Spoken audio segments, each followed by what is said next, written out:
सभी बीएलओ साहिबान को नमस्कार।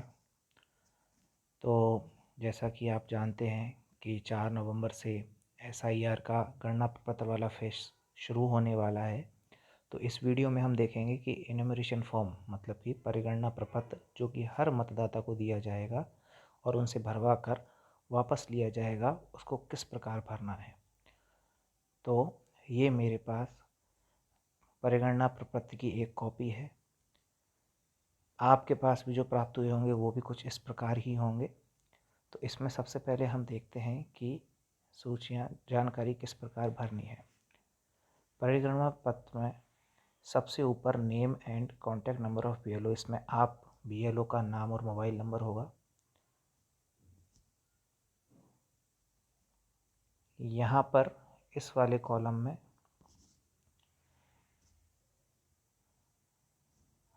मतदाता जो है उसके नाम, उसका एपिक नंबर, उसका पता और सारी जानकारियाँ यहाँ पर दी हुई होंगी। उसके बाद यहाँ पर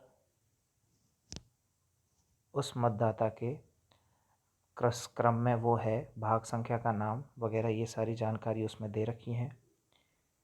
यहाँ पर उसका क्यूआर कोड है, जिसको क्यूआर कोड को आप सर्च करके डायरेक्ट जब ऐप के अंदर स्कैन करेंगे तो डायरेक्ट उस मतदाता का नाम सबसे ऊपर आ जाएगा। उसके बगल में जो मतदाता सूची में वर्तमान में फ़ोटो है वो आएगा और उसके बगल में वर्तमान फ़ोटो चिपकाए में आपको यहाँ पर उनसे एक नया रंगीन फ़ोटो लेना है और उसको यहाँ चिपकाना है।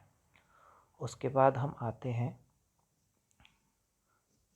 तो ये वाला जो हिस्सा है इसमें मतदाता की वर्तमान की जो जानकारी है वह भरनी है। मतदाता की वर्तमान की जानकारी, जैसे कि सबसे पहली चीज़ है जन्म तिथि, जिसको कि आप DDMMYY फॉर्मेट में भरना है। उसके बाद उसकी आधार संख्या, ये वैकल्पिक है। अगर आपको आधार प्राप्त हो मतदाता के द्वारा तो उसका आधार भर दें, नहीं हो तो उसको खाली भी छोड़ा जा सकता है। मतदाता का मोबाइल नंबर, फिर मतदाता के पिता या फिर अभिभावक का नाम, मतदाता के पिता या अभिभावक का नाम, और मतदाता के पिता या अभिभावक का एपिक अगर आपको उपलब्ध करवाया जाए तो आप उनका एपिक नंबर भर सकते हैं। उसके बाद उनकी माता का नाम, उसके बाद उनकी माता का एपिक नंबर यदि आपको उपलब्ध करवाया जाए, और यदि मतदाता शादीशुदा है तो उनके पति या पत्नी का नाम, और अगर आपको उन पति या पत्नी जीवन साथी का एपिक नंबर उपलब्ध कराया जाए तो उनका नाम। ध्यान रखें कि ये सारी जानकारी आपको जब प्राप्त हो तो इन कॉलमों में ही भरनी है, इन कॉलमों में ही भरनी है। अगर आप, और ये सारी सूचना वर्तमान की ही होगी, 2002 की नहीं, वर्तमान की ही होगी। उसके बाद हम यहाँ पर आते हैं, एक हमारे पास ये वाला कॉलम है और एक ये वाला कॉलम है। इन दोनों में से केवल एक ही भरा जाएगा, या तो ये वाला या फिर ये वाला। वो देखते हैं हम किस प्रकार भरा जाएगा। ध्यान रखिए, अगर मतदाता का नाम 2002 में है तो ये वाला भरा जाएगा। अगर मतदाता का नाम 2002 में है तो ये भरा जाएगा। अगर मतदाता का नाम 2002 में नहीं है तो इसका मतलब आपने उसकी प्रॉग्नी की है। तो अगर उसका नाम 2002 में नहीं है और उसकी आपने प्रॉग्नी की है तो फिर ये वाले कॉलम भरे जाएंगे।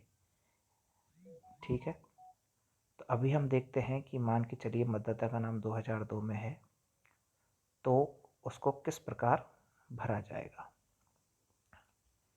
यहाँ पर निर्वाचक का नाम, क्योंकि 2002 में मतदाता का खुद का नाम था, इसलिए उनका खुद का नाम यहाँ पर भरा जाएगा। फिर उनका एपिक नंबर इसमें भरा जाएगा। उनके रिश्तेदार का नाम, रिश्तेदार इसमें आप मतदाता के पिता या माता का नाम भर सकते हैं।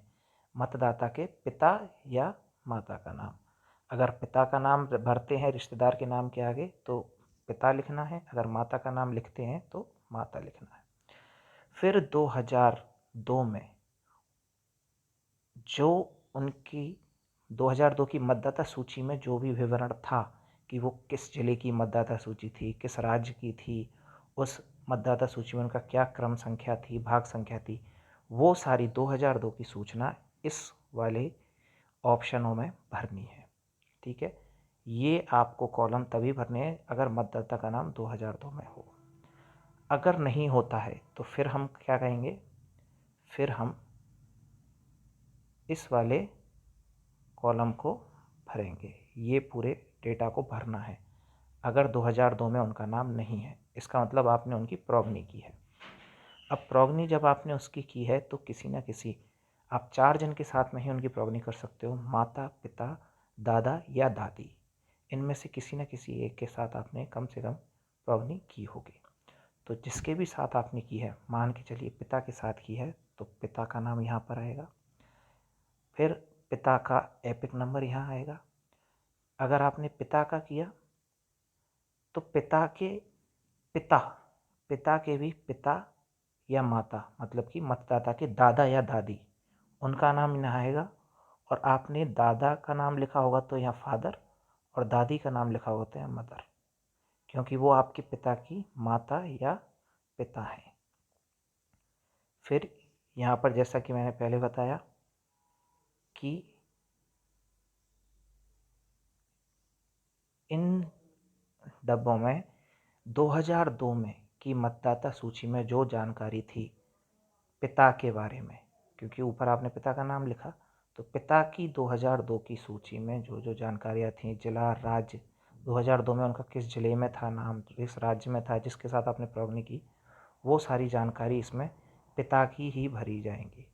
पिता की ही इसमें जानकारी भरी जाएंगी 2002 के अनुसार। ठीक है, ये सूचना पूरी होने के बाद में सबसे अंत में हमें यहाँ पर निर्वाचक के, मतलब वोटर के साइन करवाने होंगे।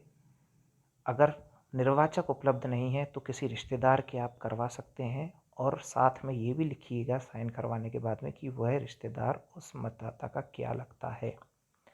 और अगर साइन करने में वो असमर्थ हैं तो आप अंगूठा भी लगवा सकते हैं, बाएं हाथ का अंगूठा लगवाएं, सीधे हाथ में, वो लेफ्ट हैंड का, और ये भी लिखवाएं कि यह अंगूठा किसका है। उसके बाद में आपको अंत में यहाँ पर अपने खुद के साइन करने हैं और अपना नाम लिख देना है। तो इस प्रकार हम इस पूरे फॉर्म को भर देंगे, और फॉर्म भरने के बाद में आगे की प्रक्रिया ऑनलाइन माध्यम से करेंगे। धन्यवाद। सभी बीएलओ साहिबान को इस गणना प्रपत्र वाले फेज़ के लिए ऑल द बेस्ट। अपना काम अच्छे से कीजिएगा। अगर आपको कोई डाउट हो तो आप कमेंट कर दीजिए, हम आपके कमेंट का पूरी कोशिश करेंगे कि जवाब दें और समस्या को हल करें। धन्यवाद।